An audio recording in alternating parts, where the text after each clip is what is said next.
Sa kanyang mga salita sa pamamagitan ng 1 Samuel chapter 13. Samuel rebuked Saul. Sabi dito, si Saul ay 30 years old nung naging king siya, and he reigned over Israel for 42 years. So meron siyang men, about 3,000 men from Israel. 2,000 were with him at Michmash and the old country of Bethel, and 1,000 were with Jonathan at Gibeah and Benjamin. The rest of men sent back to their homes. Sa dinami-dami nitong naging nito, nakita natin dito sa bandang huli ay naging 600 na lang. Sa takot nila doon sa Philistine.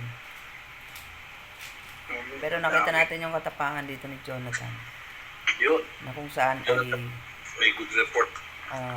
ang credit ito ni Saul. Bagamat anak niya si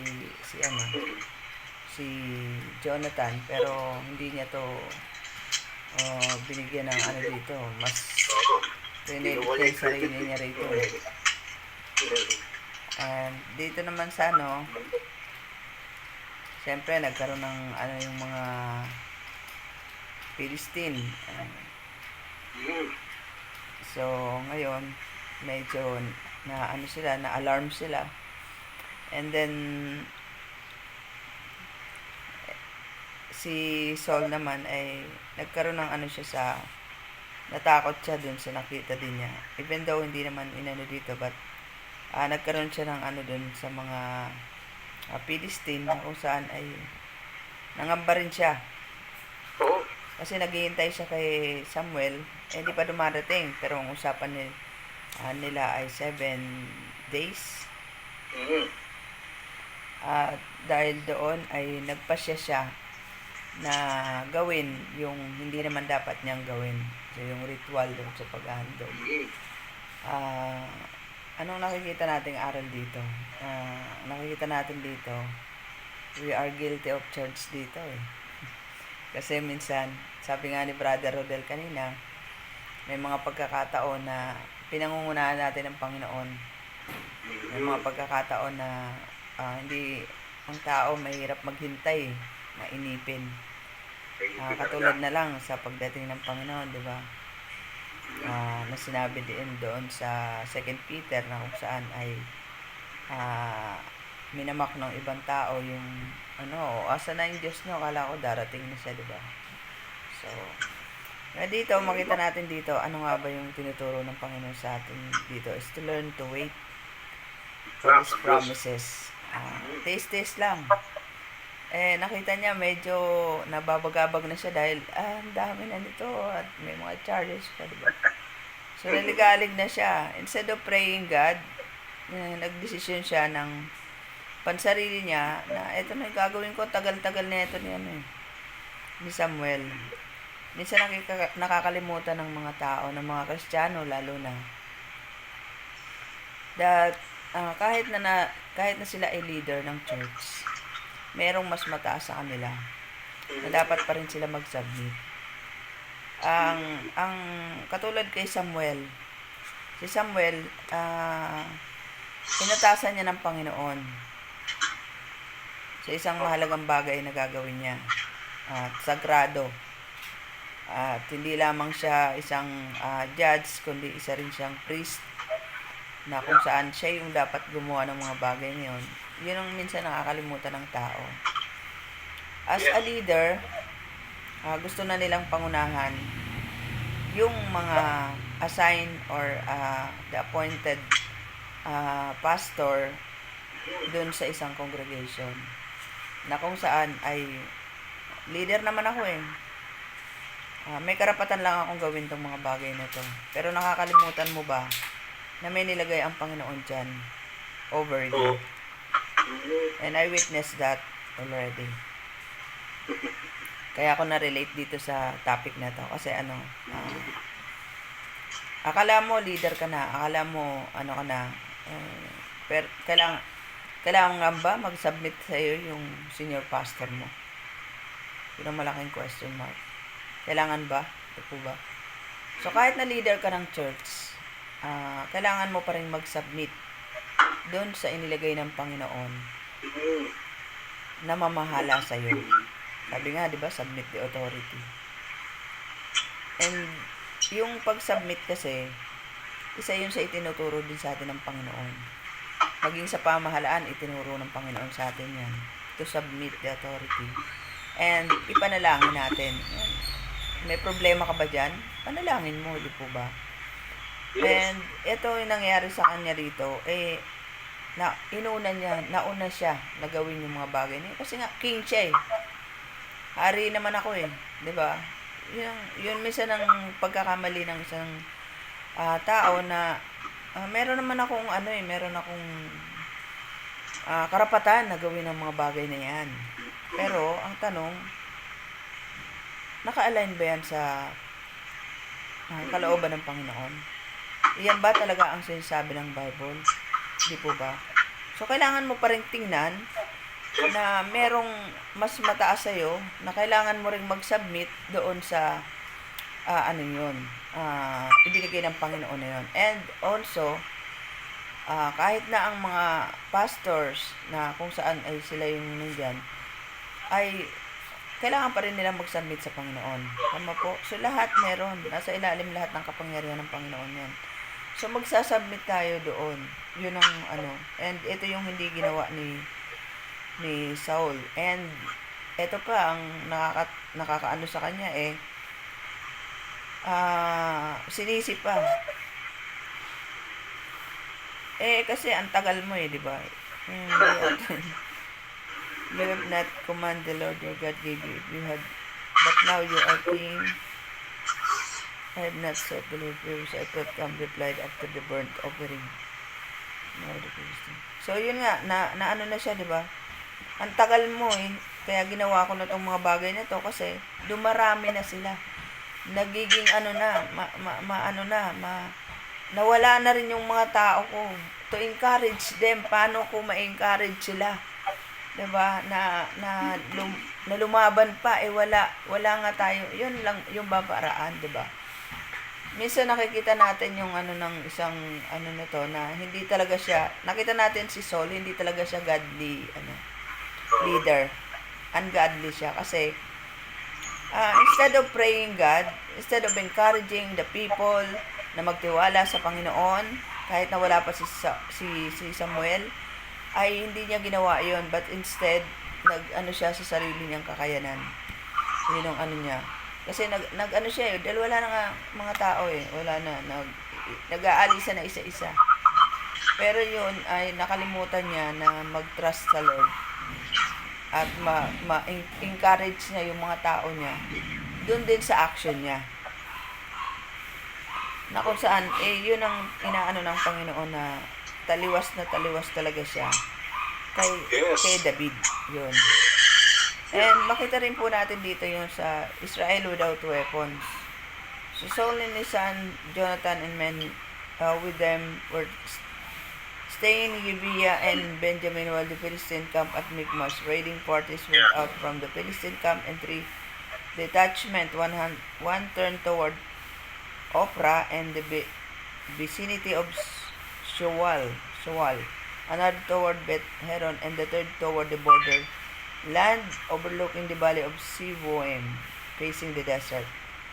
Not a blacksmith could be found in the whole land of Israel because of the Philistine, he said. Otherwise, the Hebrews will make swords or spears. So all Israel went down to the Philistine to have their plowshares, mattocks, axes, and sickles sharpened. The price was 2/3, diba? So, paano ka nga, siyempre kalaban yan papayagan ka ba yan? Natural, tataasan yung presyo mo. Kaya mo ba to? Kaya mo ba to? So, Satan avoid us to sharpen our faith. To sharpen us. Yung tools natin. Ina-avoid niya ni Satan. Kaya nga 'di ba sabi ni Paul sa pamamagitan ni Paul na put on the full armor of God. And yun ang piniprevent ni Satan. Kaya marami siyang i-offer sa'yo. Huwag mo lang gawin yun, di ba? Marami siyang inihahadlang para hindi ka maging, hindi mo ma-sharp yung sword mo. Laban sa kanya. Kasi laban sa kanya yun eh. Siyempre gagawa siya ng paraan para hindi mo gamitin yung ano na yon, yung palaso na yun, or yung sword na yon sa kanya. Natural lang, gagawa siya ng paraan doon. And yun yung ina-avoid niya talaga. And eto yung ginawa niya sa mga Israelita na kung saan patungan niya ng napakataas na presyo, and then hindi kaya, di ba? So sino lang may hawak ng sword? Di si Saul lang at si Jonathan. At si Jonathan lang. So paano kang mananalo dito over 1,000 men and with chariots? Paano ka mananalo diyan? Pero nakalimutan yata ni Saul kung anong ginawa ng Panginoon doon pa sa mga ninuno. Talaga. Diba? Like nung gibain ng Jericho, sinong sumama sa kanila noon? May ginamit ba sila doon? And even Gideon, 'di ba? Sabi ng Lord, na marami pa 'yan. Tanggalin mo pa yung iba diyan, ang dami pa niyan. Hanggang sa naging 300 na lang. So, Yeah. 'di ba? Siya at least siya may 600. May 600 pa. Yun, 300 na lang. Pero ano bang pinapakita ng Panginoon dito? Ako ilalaban sa iyo eh. Anong problema mo ba? 'Di ba? Ako ilalaban sa iyo. Magtiwala ka sa akin, ako yung kikilo sa buhay mo. Ako yung lalaban diyan. So, minsan yun nakakalimutan natin. That God fight for us. And God teach us to trust Him fully. Malaking pagtitiwala talaga sa Kanya. And never, sabi nga na kanina ni do not lean on our understanding, but trust in the Lord talaga. Na kung saan ay, yun ang ipananagumpay natin sa mundong ito. Because sin, andyan lang yun ang sin. Lagi, umaatake lagi yan. And talagang lahat gagawin ni Satan to avoid yung attack natin sa kanya. So, defensive agad yan. So, kailangan tayo din. Alam natin kung paano yung atake, alam natin din kung paano tayo dumepensa sa kalaban. And, yun yung tinuturo sa atin ng Panginoon dito sa buhay ni Saul, na kung saan ay nakita natin siya na talagang yung outcome nung ginawa nung bansang Israel sa paghingi ng hari, na hindi naman ito yung ano ng Panginoon. Hindi ito talaga yung solution talaga. ng Panginoon. And ikaw bilang isang mananampalataya, kailangan pa bang hari, di ba? Oo. Hari ang Diyos. Parang sa panahon natin ngayon, kailangan namin gumawa ng mga ganito, ng mga ribulto, kasi kailangan namin makita ang Diyos. Yan yung mga ano nila, na gusto nilang gawin yung mga bagay na alam nila tama para sa kanila, pero yung ba yung sinasabi ng Panginoon? Bakit mo kailangan gawin pa? Ayan sa langit, tumingala ka lang. Makikita, nakatingin ang Panginoon sa atin. Lumuhod ka dyan kahit saan, makikita, naririnig ka ng Panginoon. Kahit na mag-whisper ka lang, maririnig ka ng Panginoon. Hindi mo na kailangan yung mga bagay na yan, hindi mo na kailangan mag-ritual. Just focus on God, humble yourself to God, pray to God, read the Bible and meditate the scripture. Yun yung yun dapat mong gawin. May nga sa akin na eto, inatake na naman ako dun sa isang groups. Na kung saan ay nakalagay kasi doon, sinagot ko yung isang doon ang isang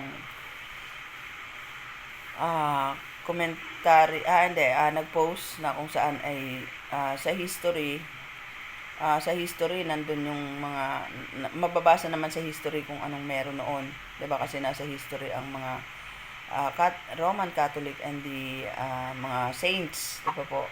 And the lahat-lahat nandun yung history ng church, pero they do not understand bakit nga ba may history.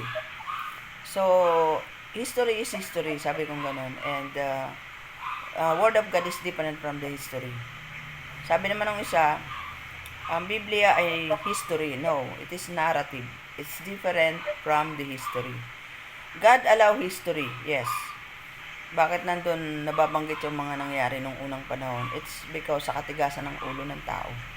May Bible na ayaw mo pang maniwala. So naglagay ang Panginoon na ayan yung katunayan na nangyari yan nung unang panahon. Nag-iwan siya ng mga ano yun. At yun ay nailagay sa history. Bababasa natin, di po ba, yung pagdating dun sa ano na sa mga chronicles ata yun, na ang nakasulat sila sa aklat ng kasaysayan, di po ba? At yun ang binabasehan nila doon. Kaya sabi ko sa kanila, do not compare.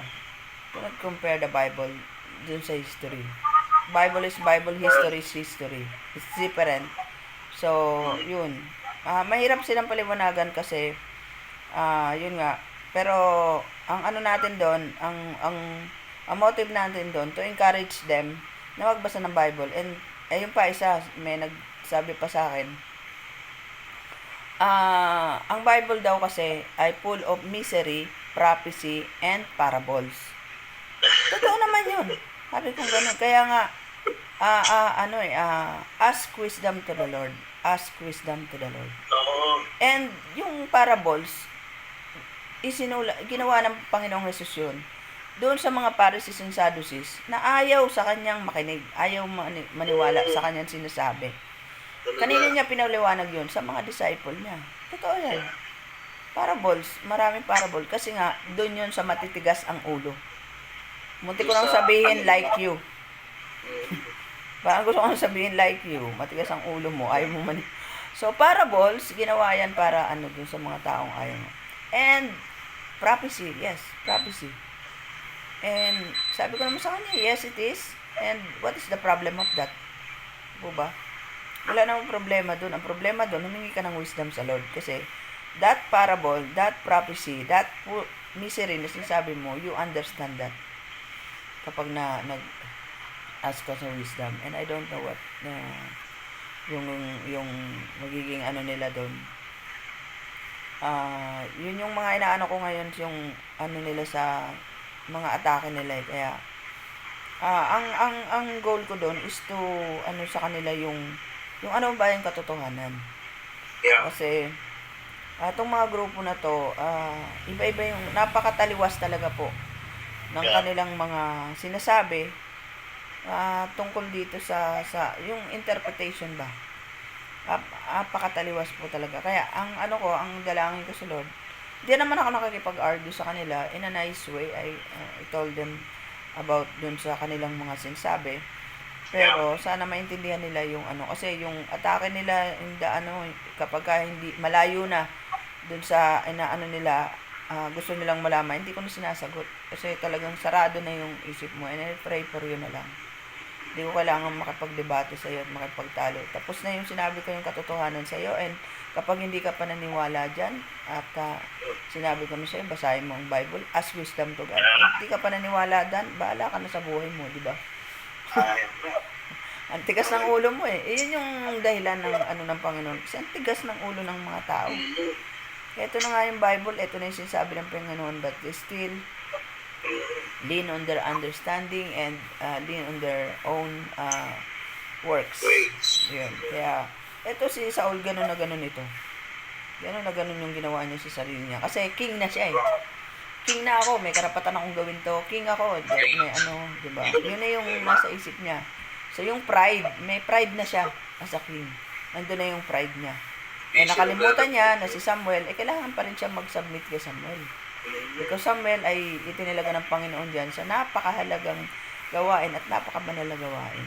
Kaya, purihin po ang Panginoon talaga sa buhay ng mga taong ito na nagiging aral din po sa generation natin ngayon. God bless.